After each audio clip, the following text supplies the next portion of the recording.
인생의 피가 되고 살이 되는 인생은 실전이다. 오늘 방송 시작을 할게. 자, 오늘의 주제는 영끌의 최후인데 아직 시작도 안 했지. 솔직히 어떻게 말하면 시작도 안 했는데, 인간이라는 존재가 생각보다 되게 단순하고 어리석어 되게 이성적인 동물이라고 생각하지만 의외로 그렇지 않다는 거야. 상당히 군중 심리에 많이 휩쓸리고 자기 주체성을 갖지 못한 상태에서 어떻게 보면은 불나방 같은 경향이 있고, 어떻게 보면 또 쥐떼와 같은 경향을 갖고 있어. 뭐 나도 예외는 아니야. 나도 인간이기 때문에 모든 인간들이 다 그렇긴 한데, 우리는 그럴 때일수록 조금 더 정신을 바짝 차려갖고 인생은 실전이라는 거에 대해서 미리미리 준비하고 깨닫고 모든 일이 있어서 리스크 관리를 해야 되는데, 그런 생각 없이 그냥 하루살이처럼 살아가는 사람들이 너무 많다. 그리고 오늘은 영끌의 최후에 대해서 얘기를 좀 할게. 보통 20대, 20, 30대, 요즘 뭐 2030이라고 묶어서 얘기하고, 뭐 이건 나중에 다시 얘기하기 좀 세대가 맞진 않아. 세대 분류를 다시 해야 되는 부분인데, 이거에 대해서 내가 나중에 얘기는 하겠지만 2030, 40까지 요즘에는 어떻게 보면은 자산 포트폴리오를 어떻게 분산을 하고 있느냐, 이거에 대해서 많이 얘기를 하는데, 보통 2030 쪽은 그래도 좀 미혼들이 많고 40 이상은 기혼이 더 많기 때문에 좀 자산 포트폴리오가 다르긴 해. 보통 나이가 어리고 젊을수록 좀 더 공격적인 투자 성향을 가지고 있어. 주식 코인에 많이 들어가 있지. 주식 코인 2030 쪽에서 주식 코인에 많이 들어가 있고, 주식 같은 경우도 서학개미라고 해서 원래는 동학개미 해갖고 우리나라 주식을 많이 막 사다가, 야 이거 우리나라 건 수익률이 좀 거시기 하네. 그래갖고 서학개미라고 하고 미국 자산으로 많이 또 넘어갔지, 미국 주식으로. 그리고 미국 주식이 훨씬 더 수익률이 좋기도 했어. 그리고 여기는 급락이 폭이 우리나라 그렇게 사이드카가 있는 게 아니니까 더 훨씬 폭이 크고 그렇기 때문에, 뭐 물론 시장도 미국 시장이 더 훨씬 크기 때문에 가능성 면에서는 미국 증시가 더 있었다. 그래갖고 많은 서학개미들이 지금 해외 증시를 했었고, 또 코인, 이 주식 같은 경우는 금액이 조금, 주식은 그래도 최소한 몇만 원부터 시작을 하지만 코인 같은 경우는 솔직히 몇천 원으로도 할 수 있는 거잖아. 그래갖고 솔직히 100만 원으로 주식을 해서 살 수 있는 주는 몇 개 안 되지. 진짜 싼 거 막 만원짜리 뭐 이런 거 사는 거 아닌 이상, 어떻게 보면 더 어린, 오히려 20대들은 더 코인에 더 많이 투자를 해서 달나라 가자 막 이런 거. 그리고 물론 코인은 여기 주식에서 등락하는 것보다 더 폭이 넓기 때문에 하이 리스크 하이 리턴이라고 가자 하면서 여기에 많이 몰빵하는 친구들이 있었어. 그래갖고 한 번 8만 원까지 갔다가 급락을 해갖고 한 5만에서 4만 사이에서 계속 안착하다가 지금 이제 더 반등이 돼서 2만에서 허덕이고 있지. 근데 이거 전에 루나도 엄청, 루나 때문에 엄청 터지. 루나에 대해서 내가 얘기했으니까 그거 한번 폰지상인지 아닌지 그거 한번 살펴보고, 그 외에 뭐 잡코인, 뭐 도지코인, 뭐 머스크가 어그로 끌어갖고 도지코인 뭐 이런 거 해갖고 엄청나게 사람들이 여기다 몰빵을 했었는데, 한번 쓴맛을 맛보고 작년쯤에 급락했을 때 맛보고 거기서 손 아예 털고선 다시는 안 쳐다보는 사람들이 많아졌어. 근데도 아직도 정신 못 차리고 막 들어가자 해갖고 들어간 사람들은 지금, 특히 루나 같은 데 들어간 사람들은 지금 뭐 아주 뭐 난리 났지. 부동산은 이제 작년부터 기레기들이 엄청나게 펌프질을 했어. 재작년부터 펌프질을 했지. 뭐 이제 앞으로 부동산 더 올라가고 영끌은 지금이 타이밍이다 아니다 막 하면서 지금 안 사면 앞으로는 집 못 산다 그러면서 엄청나게 pom프질을 했어. 이게 작년 말이야. 심지어 이게 작년 말 기사인데 2022년 부동산 대전망 대세 하락 전문가 80%, 아파트값 더 오른다. 도대체 이 전문가 누구야 이거? 80%는 대다수거든. 이 보통 이런 데 나와서 말하는 전문가들은 전문가들이 아니라 솔직히 전문가들을 믿느니 내가 그냥 공전 던져서 맞히는 게 더 맞다. 경제 전문가들 중에 경제 제대로 맞히는 사람 못 봤다. 그들의 얘기는 기초 지식만 빼서 들으면 되지 그거에 뒷받침하는 논리는 맞지 않는 경우들이 많다. 예측 못한다. 예측 못한다. 심지어 50명을 설문해갖고 내년 집값 상승률 3%에서 5% 정말. 대출 규제, 아니 우크라이나 전쟁 터졌지, 미국 인플레 상승하는 중이지, 12월이면 이미 다 내년에 어떻게 될지 뻔히 보이는데 금리 인상할 거, 그런데도 이런 소리를 하고 있었다는 심한 거지. 아무튼간에 그래갖고 전문가보다 본인이 판단하는 게 더 올바르다. 전문가는 참 좀 하나데 그들이 주장하는 거는 그냥 걸러들으면 된다. 아직 하락 아직 시작 안 했어. 아직 하락 시작 안 했어. 오늘은 이제 영끌에 대해서 얘기를 해야 되니까, 한 2020년도에 이제 막 부동산이 오르기 시작했잖아. 뭐 한 17년도부터 오르긴 했는데, 언론에선 기레기들이 뭐 부동산 폭등이다 막 하면서 난리. 전 2, 3년 전에 코이 열풍이면 재작년부터는 거의 부동산 열풍인 것처럼 거의 뭐 난리를 쳤었지. 난리 몇 년 내내 계속 난리 쳤으니까, 코로나 터지고 나서 아무래도 유동성이 막 풍부해지면은 돈이 남아도니까 부동산에 또 많이 몰렸던 거고, 그래갖고 이제 가진 돈이 없는 사람들도 이제 부동산을 이제 모아 끌어 돈을 여기서 끌어 모아 주담대, 보금자리론, 신용대출, 무슨 론, 뭐 부모님, 뭐 지인, 뭐 마이너스 통장 뭐 여기저기서 다 끌어갖고 영끌해갖고 샀던 사람들이 있다. 20대는 부동산까지는 관심을 많이 안 갖지. 왜냐면 20대는 이제 사회생활을 많이 안 했으니까 기본적으로 시드머니가 아예 없는 경우들이 많고, 사회생활을 하는 경우들도 거의 뭐 20대 요즘에는 후반 정도에나 이제 취직하는 경우들이 많으니까 거의 30대 중에서도 초반보다는 중반 이상 이제 좀 약간 결혼 생각하고 이러는 사람들이 끌어 모아서 영혼까지 끌어 모아서, 자 LTV 이제 걸리고 그랬는데 요거 탁턱거리 해갖고 이제 산 거지. 잠도 30대 이상부터 뭐 이렇게 결혼을 거의 30대 요즘에는 그리고 또 많이 좀 결혼이 늦춰졌고 30대 초반도 아니고 30대 중반 중후반에 좀 결혼을 많이 하는 경우가 있기 때문에 집이나 부동산에 대해서 관심을 갖게 되는 경우도 주로 30대 중반부터 조금씩 이제 관심을 갖게 되지. 뭐 2030 주식 투자 성향 같은 경우는 뭐 보통 보면은 공격적이지. 아무래도 이쪽이 시드 머니가 필요 없으니까. 그리고 수익률이 더 크게 하이 리스크 하이 리턴을 할 수 있는, 리스크는 생각 안 하고 하이 리턴만을 생각하고 하기 때문에 물장 상승장일 때 엄청나게 뛰어든 거예요. 그래갖고 특히 20대들은 예전에는 주식을 하는 사람이 참 극소수였는데 요즘은 그냥 옆에 애도 막 뭐 10만 원 벌었대. 뭐 그러니까 막 그냥 너도 나도 그냥 주식에 대한 아무런 지식이 없이 그냥 뛰어든 사람들이 많았다. 불나방처럼. 퍼센테이지 보면은 20대만 해도 40대보다 더 훨씬 비중이 크지. 20대가 상당히 많다. 30대는 이제 재테크에 이제 조금 눈을 뜰 때니까 더 제일 많을 수 있고, 이분들은 하시는 분들만 하신다. 나이가 들수록 안정자산에 조금 더 안정적으로 자산을 굴리는 경우가 많지. 젊을수록 위험 선호 성향이 크다. 영끌 투자에 거부감이 적은 2030. 왜냐? 30대 중후반 거부감이 좀 있을 거야. 왜냐면은 경제 위기를 직접 몸소 체험을 했으니까, 사회생활하면서 30대 후반 정도 2008년 리먼 때를 경험을 했기 때문에 아무래도 좀 조심스러운 성향인데, 그 언더는 경험을 안 했잖아. 그냥 넣으면 다 뛰는구나 이렇게 생각을 하고 그냥 막 뛰어든다.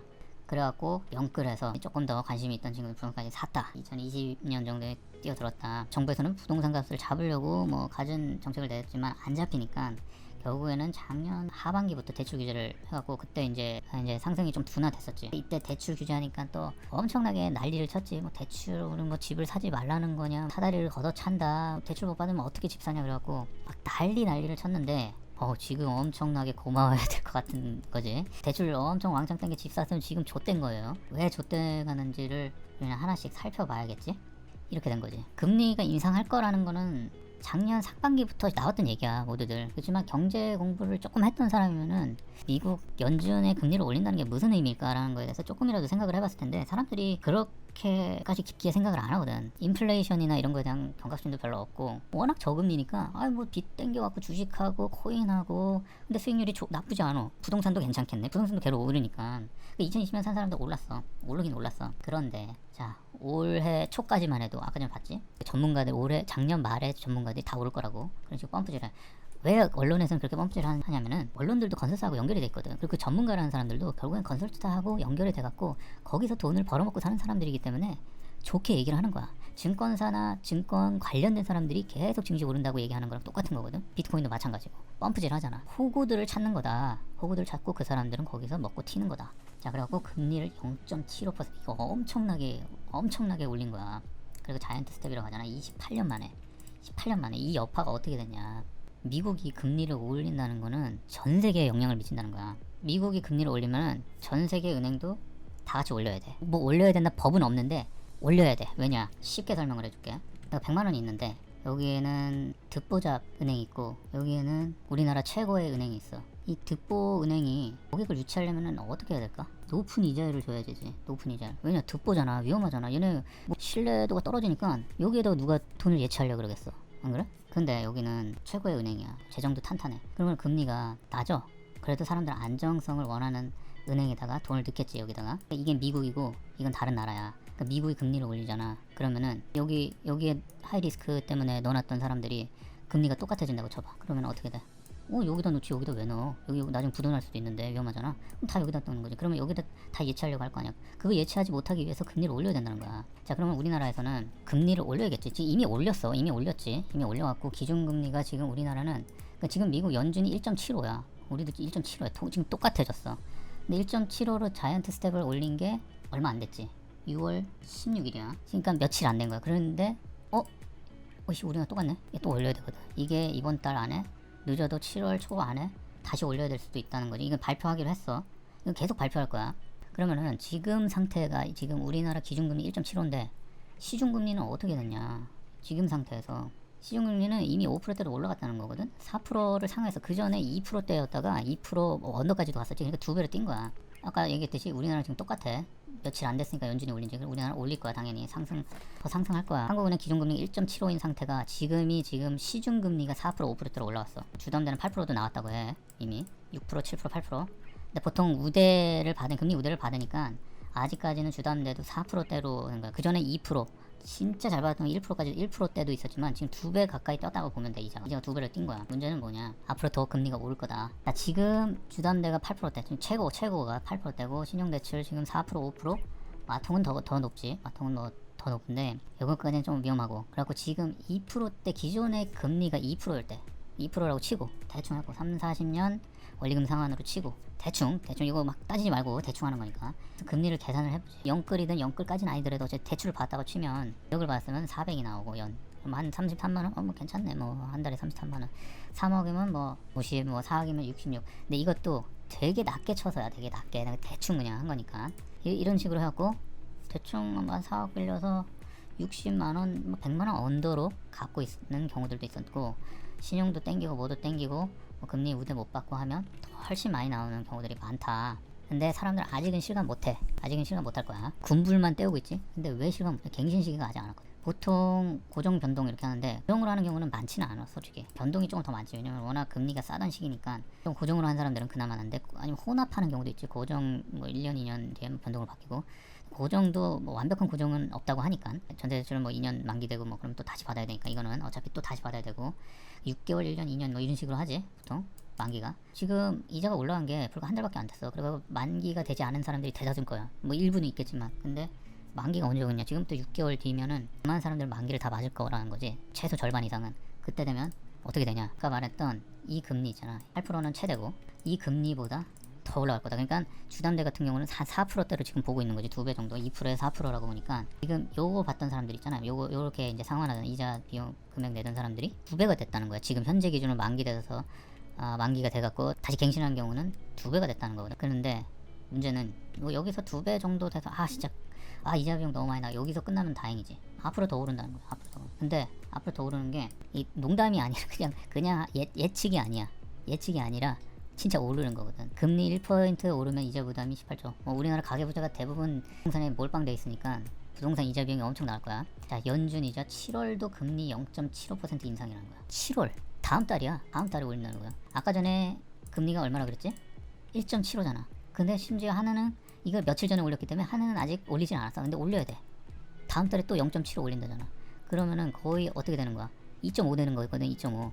지금 올라가 있는 금리, 시중 금리에서 지금 올라간 금리에서 더 올라갈 수 있다는 얘기야. 주담대나 신용대출 금리는 6% 7%까지도 갈 수 있다는 거야. 일반 평균적으로. 최대는 거의 10%까지도 갈 수 있다는 얘기지. 금리 인상은 계속 될 것. 연준에서 지금 예측하고 있는 게 이 인플레가 너무 심하기 때문에 미국이 이런 계획을 갖고 있다. 미 금리 4%에서 7%까지 올려야 물가가 빈다고 분석. 여기 가면 진짜 나락으로 가는 사람 엄청 많을 거야. 이거는 영끌 아닌 사람들도 도산하는 기업 진짜 많아질 거야. 여기까지는. 여기는 진짜 극단적인 거 최대치거든. 근데 지금 아까 전에 연준 금리 봤지?